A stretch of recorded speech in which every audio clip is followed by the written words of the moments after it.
Chase? We'll edit that out.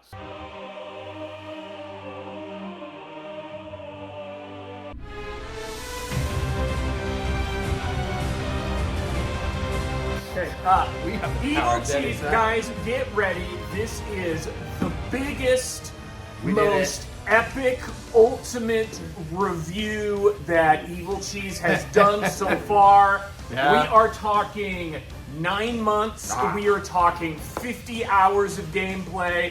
We are talking Kinfire Chronicles Nightfall. We played the whole campaign, the whole thing, the whole thing, all of it. We did everything. I'm sorry. Side missions, boom, check. Okay, we did it all, and we are going to dive into it. We're going to try to kind of keep some spoilers out of it until the end part, but we're going to dive into Kinfire Chronicles here. All right. We were so excited to bring this to you today. I've got Eric upset with excitement. He may need to be medicated, but that we are on the precipice of greatness. So stay with us as we dive into it. Lots to talk about. Lots to talk about. Casey, why don't you take over? You take it easy. Okay. Calm down a minute, okay? I need to get my blood pressure We down. played Kinfire Chronicles Nightfall. Yes, we did. A cooperative, campaign-driven story game with legacy elements. Yes, tons of like quest scenarios, tons of story. You play as different characters. All of the quests are all different, and you're fighting different monsters every time. Your characters are gaining new stuff all the time. You're leveling up, you're purchasing things. So there's a ton of stuff in this box. There's just a lot going on in a good way. And if you're thinking, hey, Kinfire, we've heard that from Evil Cheese, I've heard that before. We did a video review of Kinfire Delve. And if you're like, are they related? Yes, they are.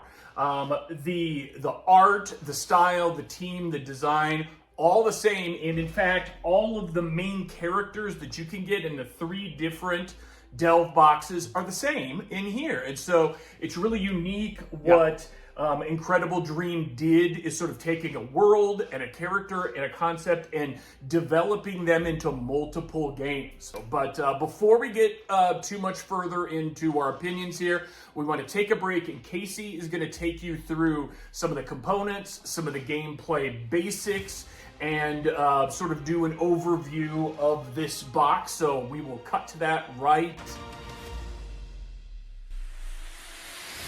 now. Okay, and here's a quick little rundown of like a battle scenario from Kinfire Chronicles, showing off some of the pieces and mechanics that happen while you're fighting enemies.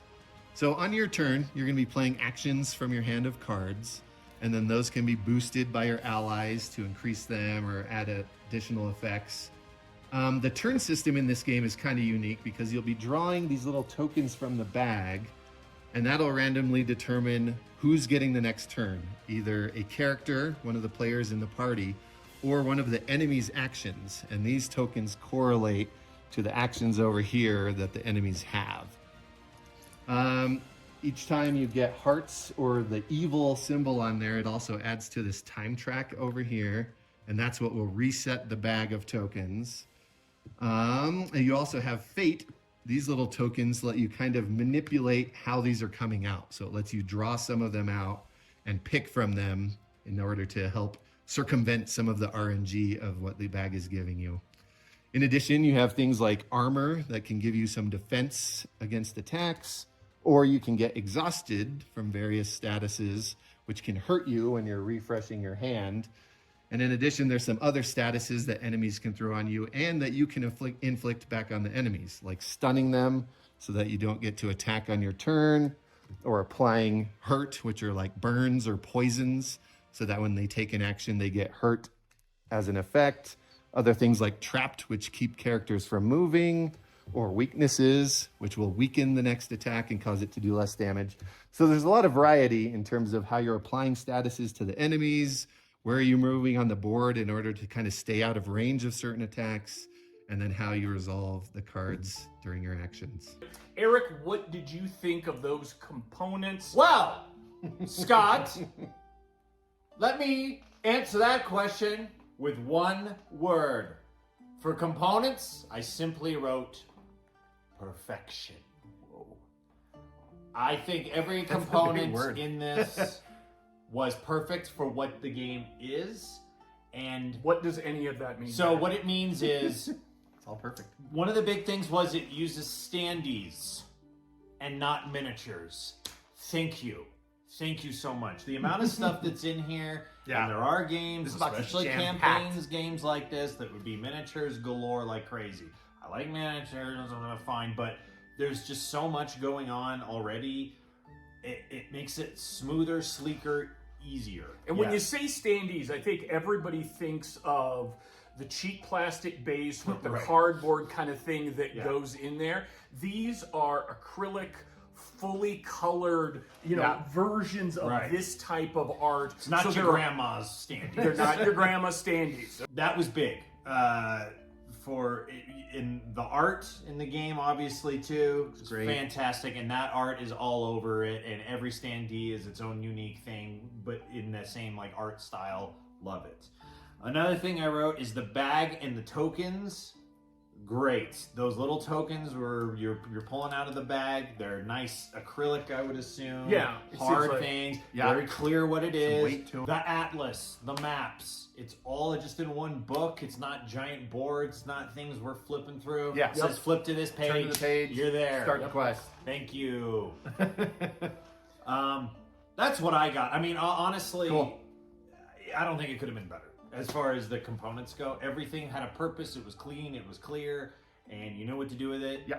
Done. Yeah, and I think the genius of it a little bit is the design along with the quality of the components, because the components are very specific to how the game plays and how it works, and so that's what makes it work so well together. The form and function of all the Right. components, I agree. Right. Even is that. very well done. Even the ambulance driving by is like, these components are It's so so great. good. I've got to go People get are myself having Kinfire heart attacks.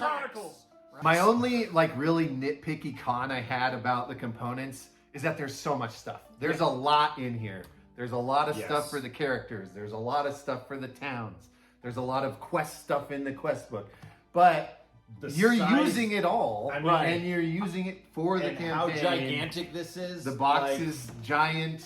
It's full of stuff. Yeah, it That doesn't thick, pretend this to big. not Yeah. have a lot of stuff. But all the stuff is cool and Yes. well crafted and well designed. Yeah, I would say going along with that, I would say it's the tokens that becomes the burdensome unwieldy. thing. You know, that it's like, you know, they have these, you know, great little dial hit point counters for Yep. villains and Great. yourself and those kinds of things, and that kind of eliminates a lot of that. But then when it's money and fate and Kinfire and some of these other things, it does get a little cumbersome, because you have, like, by the end of the game, you've got like 15 Kinfire, and so you've got this pile of tokens there. And so if that could have been done with a dial or in another way, maybe on the central character dial, maybe that would have made it a little better, but it wasn't super terrible. Problem is, though, too, when you store something with a dial, the dial can tend to That's get true. all Fly all over the place. mixed up. That's true. I guess you could have wrote it down, but I don't know. That way you have your pile, you know exactly how much you got. You keep it with your little box. Yeah. And Wait, some and there of was this enough hard little, to trim down. and there were Yeah. enough like little plastic bags that we could keep. Yeah, you can still organize this. it. Yeah, it's just Yes. a little bit, and that's, you know, the benefit and negative of so much stuff. You want a lot of stuff for your money, but you also don't want to be buried in that stuff when you're trying to get through gameplay. Totally. And I don't think we were anywhere close to that. No. This is fairly a nitpicky thing. Yeah, it definitely didn't burn us out, and they do a good job of organizing it. There's like a little filing system for all the cards, and you have room for all the envelopes, and all the character boxes have their own spot. So they did a fantastic job of making it work. But there's just a ton of stuff in this thing. Yeah. So well organized, so well done, so well put together, clever, thoughtful, high quality. Yeah. Now we're going to move into gameplay and mechanics. So this is sort of the rules, the system of play. Is that your cue? How it sort of works, the playtime, the session lengths, and some of the different things that you do with the games. Okay. I'm going to ask you guys a question. Okay. This game we will, and I think just people will naturally compare this a lot to something like Dungeons and Dragons. Yes. Something like a tabletop role-playing game. And there is a lot of crossover. But this is probably technically more of a board game. But it's kind of... So I would just say, for you, where does this fall between board game and like RPG? Like are we leaning more towards that? Because I think that's kind of a hard question to answer. For It's me, kind of important to talk about. I would say it's like, if you've got your dial from 0 to 100, and 0 is nothing like an RPG, Dungeons and Dragons, and 100 is exactly like it. Yeah. I think it's at like 75 or 80 for me. That it's Really close to D&D? Quite a ways over there. That there's some differences in there, but I've always kind of jokingly called this game D&D in a box. I mean, it's like the way that it's structured is it dungeon masters itself as you go through booklets, and if you do this, you go here, if you do this, you go here, and then, okay, the battle is set up this way, and there's consequences for your choices, and you're playing a same character throughout it. So I think it really wants to be D&D, but then you take a step back to make it board game and self-sufficient, and you don't have that dungeon master, and that way, it's always kind of sucked to be the DM because you don't get to really play unless you're a control freak. You're doing a lot, though. And you like to do that. But this way, everybody gets to play kind of in the same sort of balance, except for Eric's character, who was often useless. But in the rest of it, the rest of it was very bad. That's my opinion. That it's very much like D&D in a box in some ways. What do you guys think? Almost the opposite. Okay, of course. Like if you're leaning way this way towards D&D, I'm leaning way the other way. So the big thing with like tabletop RPGs, D&D, Pathfinder, there's a whole bunch now. The creativity part of it is what makes that an RPG for me. The players are coming up with the backstory for their characters. They're determining their actions. You're often writing stuff for it. Yeah. You're creating your own story. You're drawing your own maps and stuff. And that stuff's built in. So all that creative stuff is what kind of makes an RPG experience for me. And then this leads a lot more board game, or we mentioned this before, almost video game. This has a lot of like sort of video game design aspects to it, of like how you're upgrading your characters, what you're doing in between battles, how you're making your decisions. And so that's sort of what this feels like more to me than what am I doing to create my character, or what are my stats for my role-playing guy. That's really interesting. It really kind of depends on what you think the essence of RGB. And now where's yours? You're gonna hate me for saying this. I am right exactly in the middle. Perfect. I got them all. I think you could make a case for either one, because it is so broad and overarching and narratively driven. And there is a lot of focus on characters and all that stuff, but also there isn't a lot of adding your own flavor, creativity. But you are making choices, but everything's sort of already locked in. Yes, much more prescriptive. Yes. And the main crux of the game is these skirmish battle fightings, but then you also have this whole town phase, and you're interacting with people and stuff. So like, I'm like right in the middle. I think that's important. Which maybe is right. Exactly. So it's all kind of like what kind of person you are and what you think. Yeah. Just like what you are bringing to the game. Right. It will sort of reflect back to you. Which is maybe a big selling point for it. I get out of it what you want. So, what else as far as gameplay? So I was going to start with like the characters, because that's kind of the first thing you get is here. I'm going to pick who I'm going to be. They have their own abilities and their own deck of cards, and they all play very different. There are some characters that are like supposed to be tankier, some that are more ranged focused, some that are sort of support, and you can modify these decks. And then Eric's character, we're not sure what it's supposed to do. Who's the leader? Not really sure. So that's sort of the first thing you have. You have your pre-made deck of cards for your character.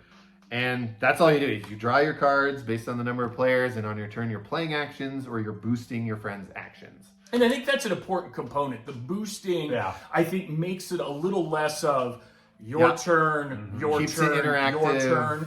And that keeps it like, hey, can you boost me? Can you help me with this thing?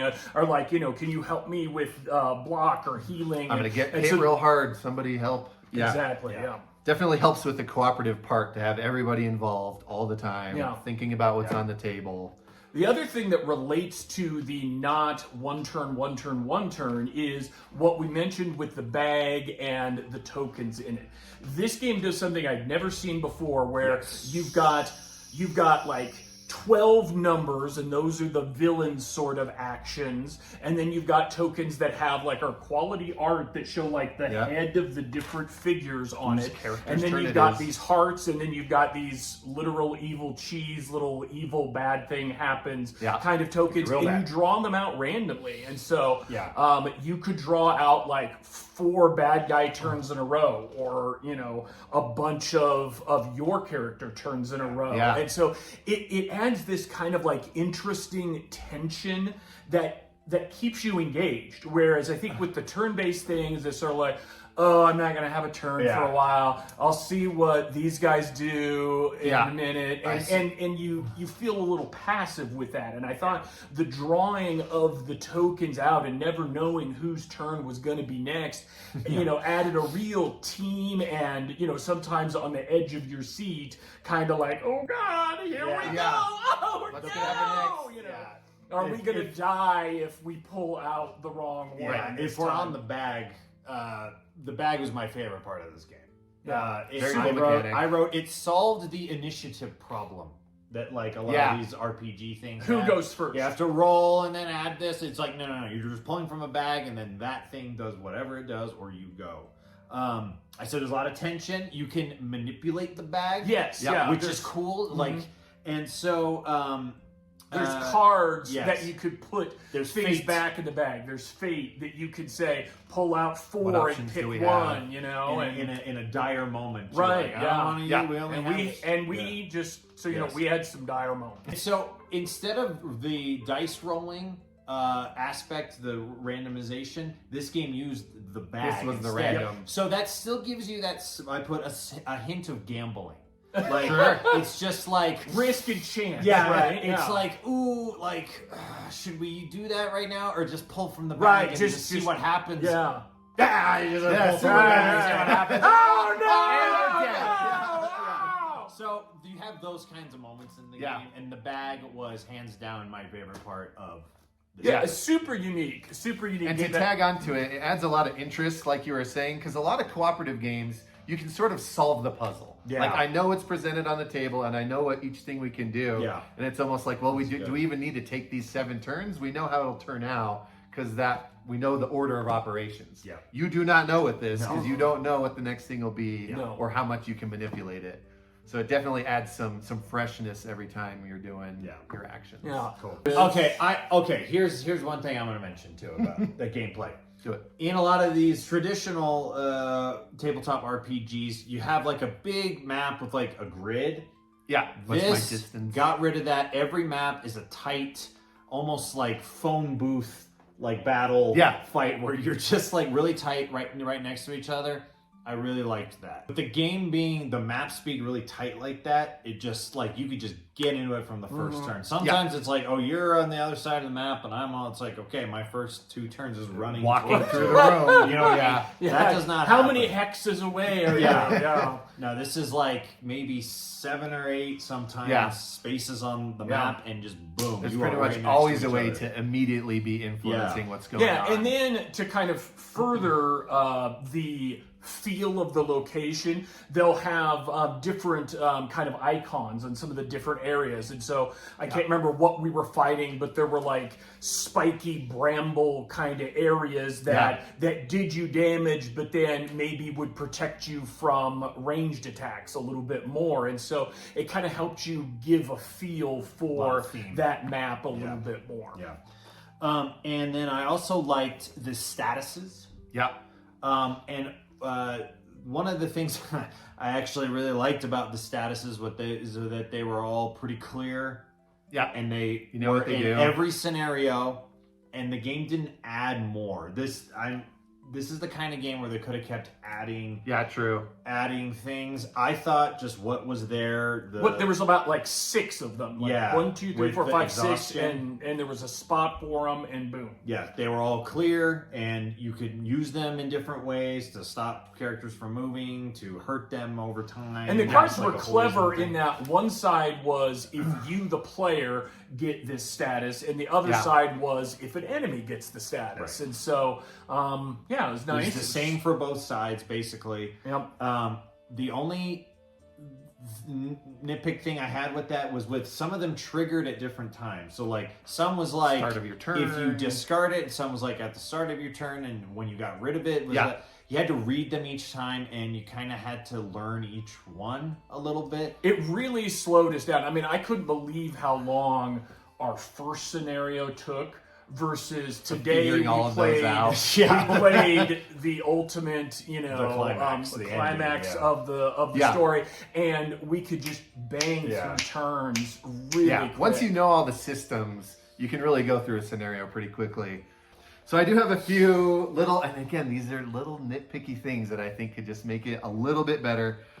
Boosts felt kind of tame a lot. Like a lot of the action cards do a lot of things, like hit a ton of stuff or do big damage or whatever. And boosts are always just sort of little add-ons. And I thought they would maybe feel a bit better if they also had like an in-hand effect. So say like there was an armor mechanic where if you're holding armor, it reduces the damage you take and then you lose a little bit. That makes a lot of sense. Like the more armor that I have, the more it blocks, and then some kind of goes away because it's getting chipped down. I thought, what if those were also the boosts? And so when you used a boost, you were either helping someone more, like they could have been bigger numbers, but you're also giving up some armor or giving up some other thing that was enhancing you. Would have been kind of a fun trade-off to make the boosts a little bit more interesting. Yeah, I mean, I think you're right. I mean, especially early on, the boost seemed very weak on like, you know, +1. Yay. +1 or take 1 less damage. They were pretty tame early on. You know, They did get better. They did. Everything kind of Yeah. upgrades in the game. I just wonder, Casey, just in the back of my mind, if the reason they didn't do that was that it would unbalance the game somehow. That was You can the way always to tune it balance though, it. give the Yeah. enemies more health. Yeah. So I just thought they could be a little more interesting. Okay. The other That's one, good enough. we I'll buy praised the bag of tokens for the randomness of it and stuff. And I do like it, and I love it, and I love it way more than dice. I love it way more than you take your turn, you take your turn, Casey, then just the so bad you guy. guys know, and we've kind of referenced I don't like this a few times. Casey does not like dice, right? Yes. Not a big dice guy, and like the randomization of especially for Casey, a carefully planned and crafted idea, then foiled, Rolled a 1. foiled Never by mind. a bad dice roll. Casey is our resident Yes. dice hater. Yeah. So I thought the turn bag is a really elegant solution to that. It can be very random. Yes. It can help you can manipulate it with the fate and stuff. What if we put dice in the bag? Then I would have to burn the bag. But one little con, and we had this happen a couple times, is it could be kind of all or nothing. Yeah, There were some scenarios that we just kind of steamrolled because we got like 5 turns in a row and just blew something up before it could even act, which feels bad. And then it also happened to us. We had a few scenarios where we would just get killed before we really had a chance to act at all, and it also felt bad that way. Yeah. So it could kind of swing really far when things went wrong. The redeeming But- quality of that in the game is that the game didn't punish you super badly for You don't failing just for lose. failing a mission, right? You know, we didn't, you know, and sometimes they would have like 2 or 3 different checkpoints. You know, do you have the guy down to this many points, or does this happen first, or does this many turns go by? And so there's a few different checkpoints, but you were never like slaughtered and left for dead in the game. It was like the guy escapes or somebody comes and helps you, and then, you know, we got the sense of, and we don't know this for absolutely certain, but you probably didn't get an extra bonus More thing treasure. or money or these other things, but it never got in the way of progressing in the story, which I thought, you know, because at first I felt really nervous about like, oh, if we lose a battle, What's you gonna know, happen? you know, are we gonna like, is that gonna like wipe out like 20% of this game, you know, and then all of a sudden we're not going to get the full experience that we want. And that was not the case. That was not the case at all. So you could you could fail and it would be okay, and you just could move on to the punk next the thing. enemies and it would be okay. You Yeah. know, like punk. punk the enemies. Yeah. And I felt like early on it was pretty even. We had a lot of really kind of close ones we where did. we were like one hit away from losing or one hit away from Because winning. if any member of your party goes to 0, you It ends lose. the scenario, Period, yeah. right? It ends the scenario. But then as we got stronger and as the enemies got stronger, some of them got more swingy, especially towards the end where it was kind of like, okay, they didn't do anything or we didn't do anything. Right. Then it was kind of over. So that was just one little negative of Yeah. what could happen with the randomness of the bag. And then my last one is the statuses, which I love how they're implemented, but I think they could have been balanced a little better. So like there were times where it was like, choose what status you want on an enemy. And almost every time we were like, stun it. Stun. Because stun just stops them from attacking, Yeah. which is super powerful. And if your only way of losing a scenario is someone dying, stopping them from hitting you is like the best thing. Yeah. Versus just like, when would you ever pick weakness, make them do less No, damage? we never did, right? Over Or- stun, or which traps. stops the attack. Right. That is very So true. I That's felt very like maybe true. weaknesses could have persisted, or the hurt thing could have been more damage. So it was like, well, we really want to finish this guy off. We don't care how much it hits us. Yeah. So a little tweaking there, I think, would have made the statuses feel a lot more fun and make them more engaging. I think in that's terms of which one you're I think that's a choosing. good note. Good, Casey. Good ideas So- for Kinfire Chronicles 2 Days Again, yeah. Jump. Days Rise. Yeah. Days So again, these Maybe are it would small be things. spring. I love the gameplay, but these are little design tweaks that I Well, think and we want could have elevated it even better. just like, with any game we review, we have our opinions and they differ, and we know that maybe you guys have a different experience as well. And so, comment, let us know what you think as we kind of go through things. We're just kind of telling things what our experience was like. Yeah. So now I want to give it my biggest pro, because there were some little nitpicky cons for the gameplay and the combat. My biggest pro, and this includes the whole game, even when we go on to story and other things, is keeping the things fresh. Each scenario is super different from the other ones. Your characters are constantly getting new cards to alter your deck with. And so even once you know all those systems, we know how the statuses work, the turns, we know how the bag works, we know what's in our cards and stuff. Each scenario felt fresh to me. Like It from did. the first thing we played to the last thing we played, we were seeing new things every time, new combat mechanics, new layouts to the maps, new choices to make during the story and stuff. And so every time we played, it was like a new surprise. You don't know what's going to happen. You don't know how things are going to unfold. Yeah. And so that really kept this moving. For a game that's It sounds legacy, a lot like you're describing an RPG. an RPG. See, I'm right on both. Right. This did it within the game. We didn't Yeah. have a DM writing new stuff every time to try Yeah. to keep it fresh. They knew what they were doing when they constructed this Yeah. to keep things going. I just want to echo what Casey said there, that it really did keep it fresh, which kind of leads us into the non-combat things and the city exploration. Eric, do you want to kind of start talking about a little bit how that worked and how did it work for you specifically? So you would have was it? City actions. Yeah. Usually it was like 3, and you had a map and like a brochure of Yeah. the city, and it would tell you what could be in certain locations. And then there were also inns, which helped get rid of negative statuses in your deck and then heal you back all the way, which we used a lot. And super importantly, Modify your deck. yeah, you had to Yes. rest at some place in order to put new cards Yes. in and out of your deck. Right. So we did that one pretty much every time. So really, we had like 2 or 3 other things, and there's a lot of things to explore. You can go Yeah. to the bounty hunter person, and you can make a weapon or get coins from things you've defeated in the And you past. had these little tokens that represented the bad guys that you had defeated, Yeah, right? you go visit the house where it's like your family lived or something. Yeah, at there's one little time. story beats in there. Yeah, little Yeah, story yeah. So it covering. was story beats. It was buying and selling things, and then also like rumors and other things that could send you off on other missions. And stores. again, sometimes it depended on which character did it, because Yeah. you were trying to and this was a little weird to me on that, they wanted you to be true to who they thought that character was. And so you were rewarded with Kinfire, which was kind of like experience in the game. Yeah.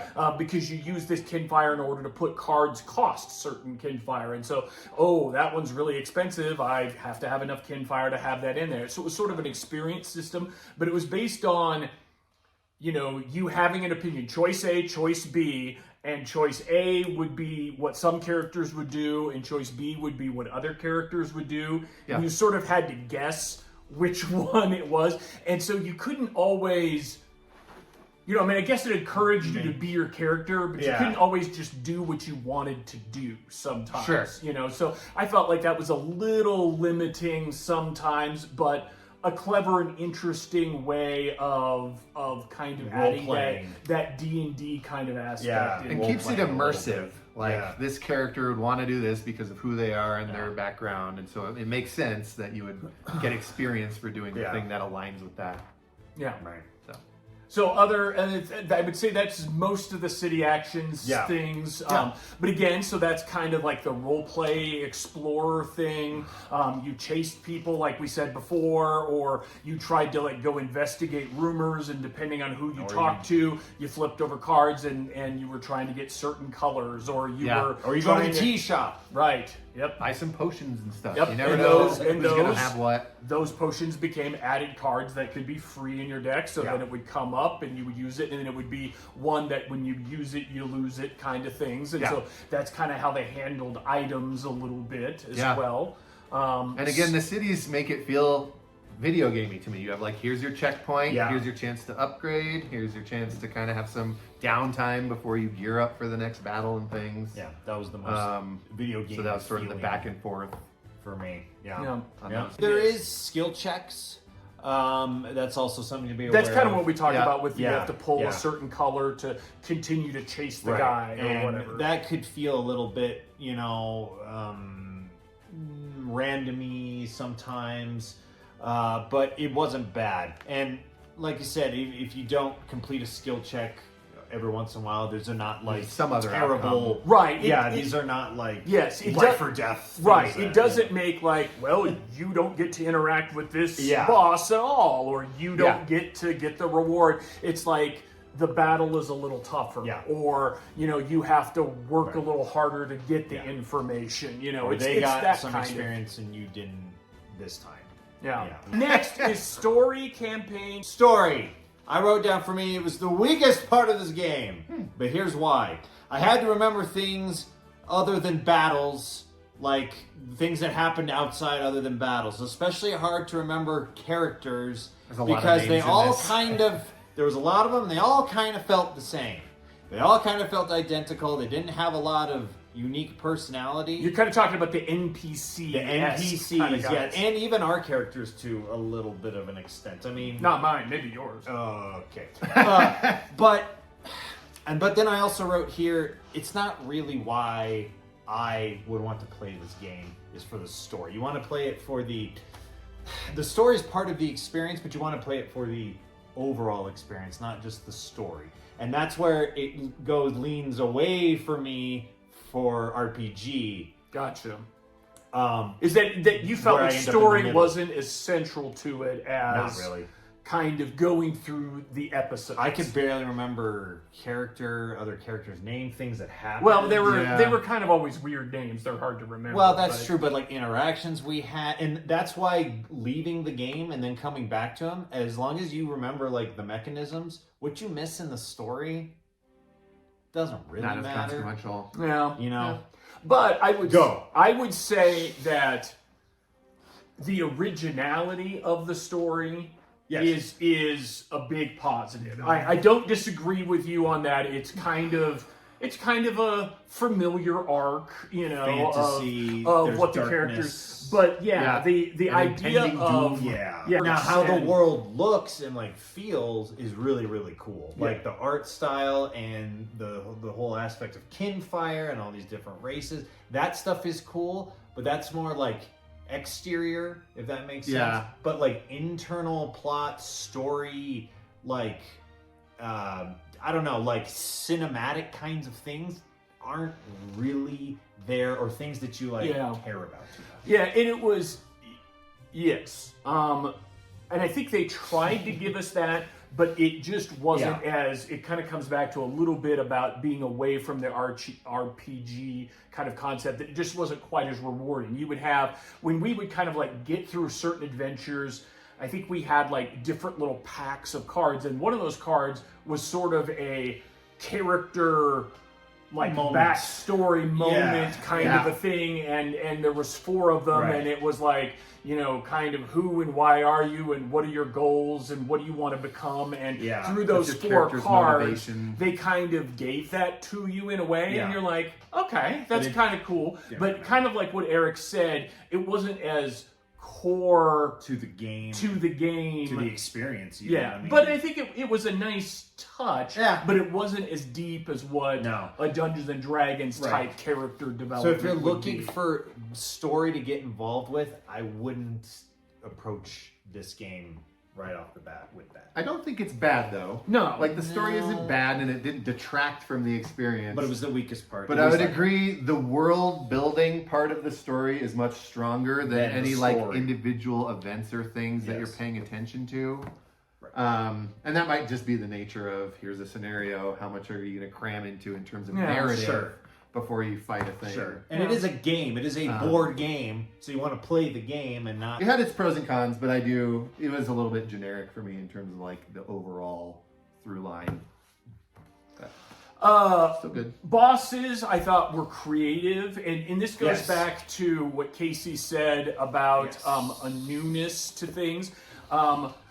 You know, we fought bosses and they were very simple and you know, here it is and here's the hit points and you do this and you do that. And then they started adding, okay, well, in phase 1 you have this power and then something changes. And then, somebody else comes in, and they just kind of started to kind of play in their own sandbox and make the bosses and the creatures that you fought more and more interesting and more diverse in the style of combat and the style of challenge that it was. So I always thought that was interesting. Even, you know, up to the last 2 combats that pulled out new mechanics of like, okay, this time do this, and we're like, what? That's crazy! This thing, without giving anything away. That's what happened. So I thought that was good with like the bosses and those types of things as well. I would say that maybe, unless there's anything else at this point, that we might be entering our spoiler territory at this point. So if you don't want to know anything about you know, specifics about the game, we are minus the last hour of this review. Right. But now we're going to talk a little bit specifically about some of the bosses, some of the experience, some of the stories and memories we have. And that, again, is what takes me back to Dungeons and Dragons, is that you have stories about things that you did, things that the character said, things that happened. You always have these memories. And I think we've got some great memories of decisions and things that we did and things that surprised us and delighted us and horrified us that we're going to talk about in a slightly more specific way. So spoilers incoming. So, guys, what do you remember about the game, the bosses, the stuff?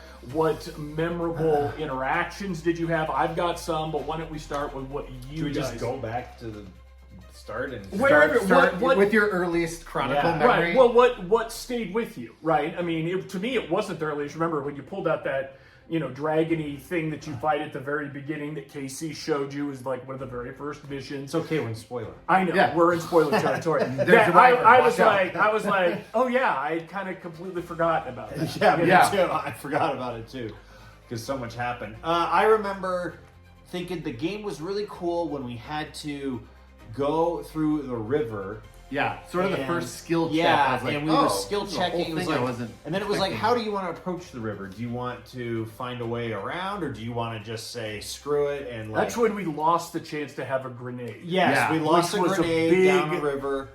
bummer. Because in a fantasy world, a grenade, that Is is amazing. that Yeah. is a top And then- shelf weapon. I think that was the same scenario that had like the plague infested Deer. Yeah. That was very memorable to me. I think it was our first battle that Yeah, I we was like, oh lost. my God, it's like- there were these deer that were like infested with moss and Yeah. growth and Yeah. and were really like with the art. They were really looked up looking. Yeah, they were really They looked jacked bad. and weird looking. We're like, ew, you know, and they started doing some status effects to us, and we were Yeah. like, we are dying. This is bad. This is bad. Yeah.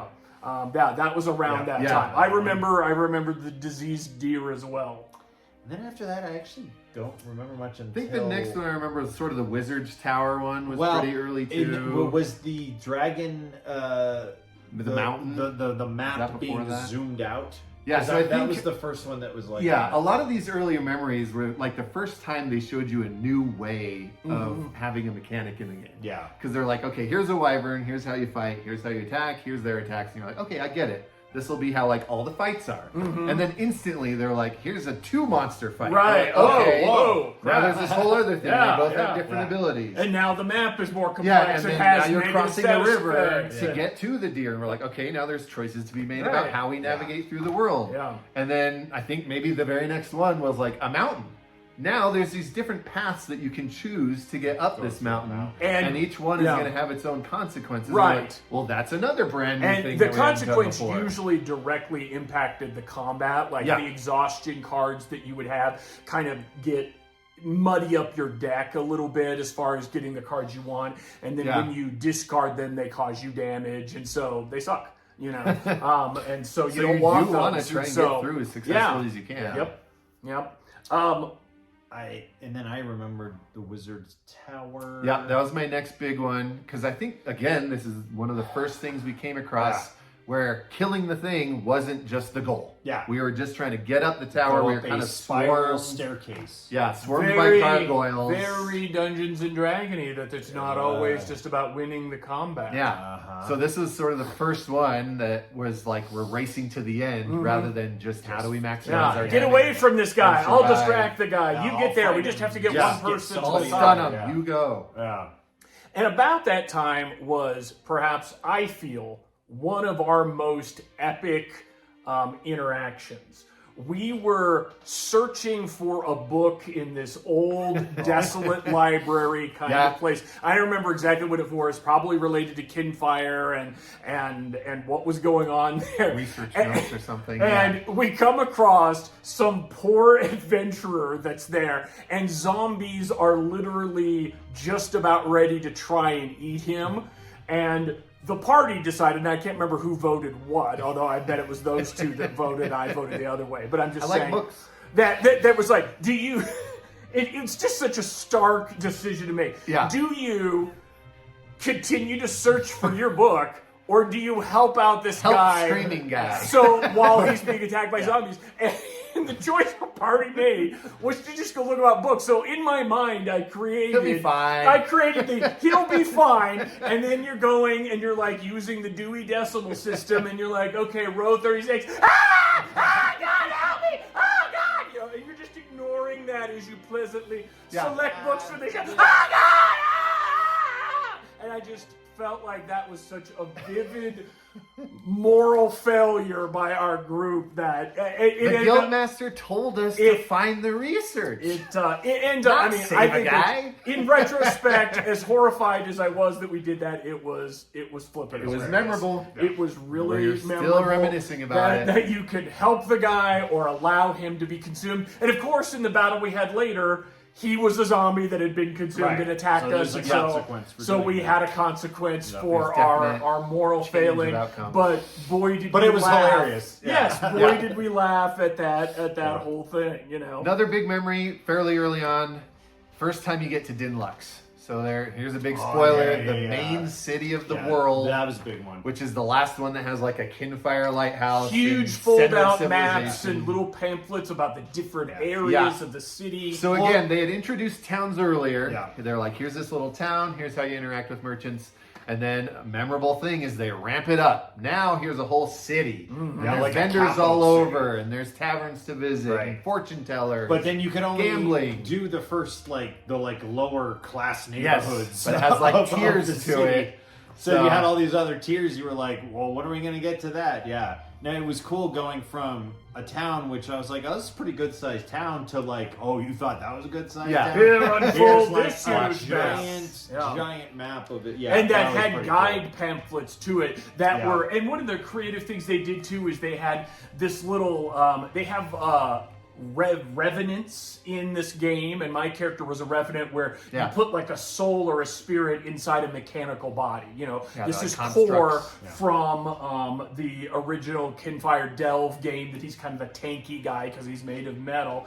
And there's this revenant guy that that draws all the maps and guidelines and puts his Yeah. opinion in there and says, oh, you could probably meet me at this bar.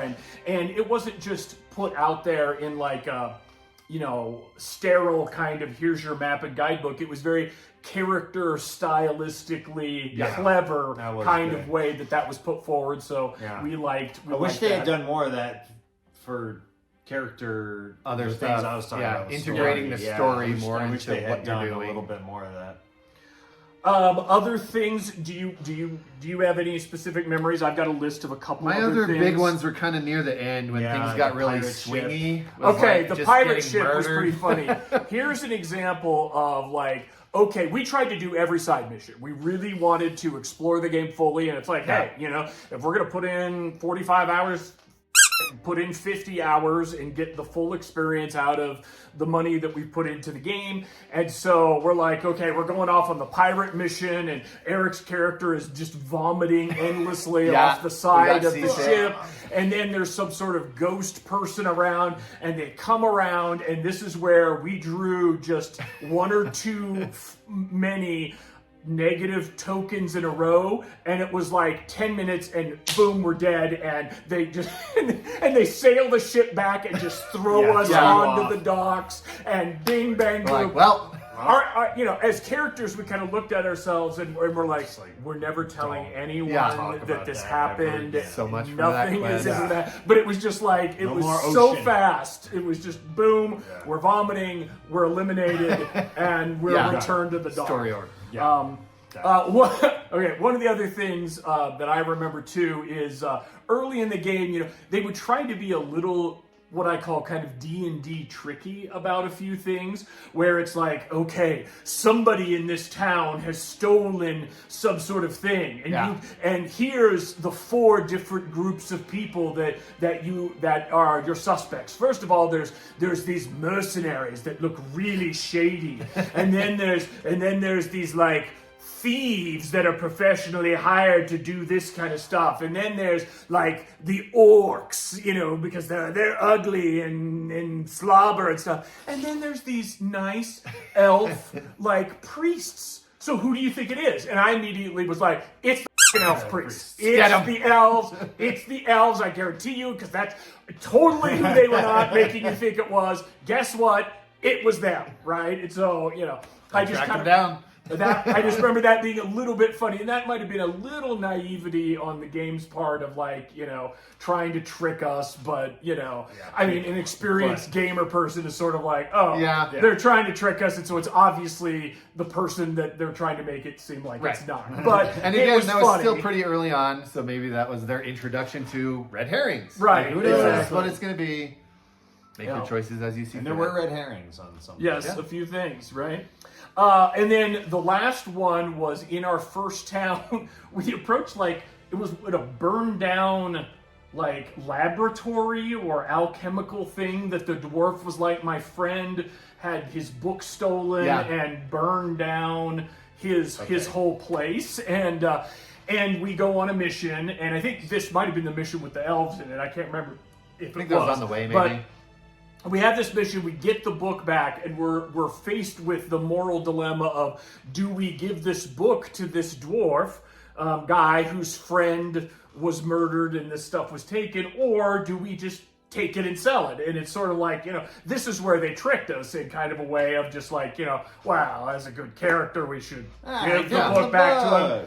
spin, 8 hours of gameplay forward, and this guy shows up as a villain using the book to with us. Yeah. And this was We the got first kind of betrayed. And this was the first time that okay, we beat this guy.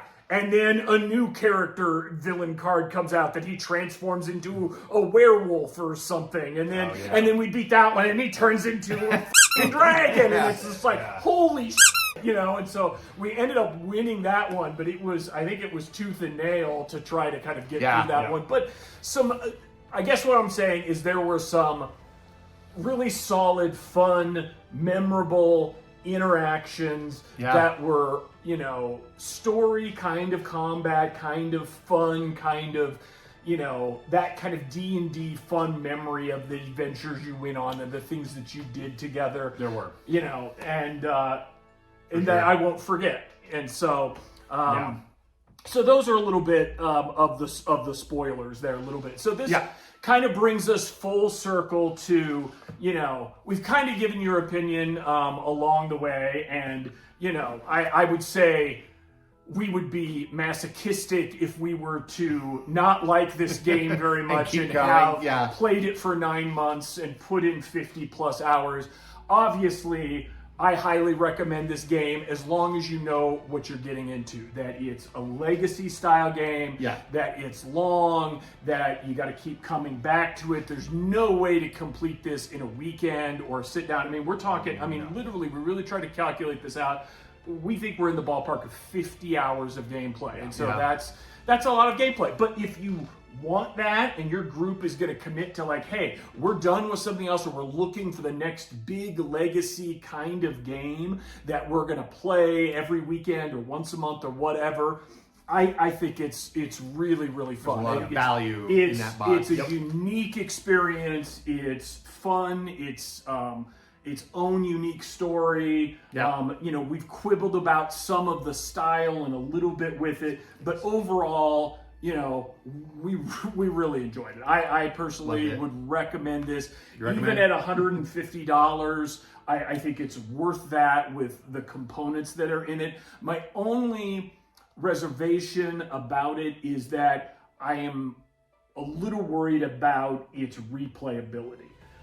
It's like tricky to reset the whole thing. To reset, pull all the cards out and separate all the different things. In a lot of places, there was sort of choice A and choice B. So then, playing it a second time, would you always be trying to push to do choice B? Every time, even if you played it with a new group of people. So for some people, 50 hours gameplay, I think is huge and makes it worth it. But a replayability of the game, I do wonder. Once, if I had bought this, would it kind of sit on the shelf as a memory piece that I would never play again after I played it? I think it would in my particular case. For legacy games, though, I'd say that's kind of in their nature. They're almost designed as like a disposable thing. You go through it, you get a lot out of it, but then it's kind of done. And you'll just have to kind of know that going in. And again, that's just why I wanted people to know that going in. Hey, you're not going to be able to play it with these people and then play it with another group of people and another group of people. It's not really designed that way. Yeah. Let me give your conclusion. My final overview and the biggest compliment I can give this game is that it kept surprising us all the way through. And that's kind of rare these days. We've played a lot of games and a lot of things where you're like, okay, I get it, I understand how it works, or this is really cool and fun, but then you kind of know what's there. This had new stuff all the way through. And moments that I was thinking about, even in that last scenario where we looked at it, and like you kind of alluded to earlier, we were like, holy cow, this is cool. So, Eric, your thoughts? Perfection? At the end, so my conclusion. Do you want to talk about your character's favorite power? They can discover that. That's spoiler territory. So there's surprises awaiting. My conclusion. This game, you just can't help sort of putting it in the same Venn diagram as Dungeons and Dragons. And if I had to pick this or Dungeons and Dragons, I would pick this every time. Because I No think dice. I am more, well, I'm more of a board gamer at heart, and this appeals to the board gamer in me while still also being a role-playing game-ish kind of thing. Yeah, it gives you the flavor of Exactly. it, the taste of it. Yeah. It's got that right Campaign. balance. Deck building, really, really cool. The bag thing, really, really cool. Yeah. The only thing that's really missing is just that little thing of, I want to open this treasure chest. Well, how do you open it? I shoot it with my bow and arrow. We'll roll Right. that, see what happens. Those kinds of things don't happen in this, but that's okay because the gameplay, the They try cool to give choices us you as make- much of that as they can could, yeah. within the scope of how the game works. Right, Yeah. but it is its own compact, pre-packaged sort of thing. Mm-hmm. So your experience will probably be similar to ours. But if this sounds cool to you at all, if you like our reactions to this, you will like this game. So if you have at least can get together every month or two, and you have a regular group who's all going to be into this, this is absolutely 100% worth the money. But if you don't, then I would hold off on this until you get that, because Yeah. it is a commitment, and you're going to want to extract everything out of it that you can, because there is a bunch of cool stuff. worth But it. it is time. Everything is great in here. The story is probably not really as important.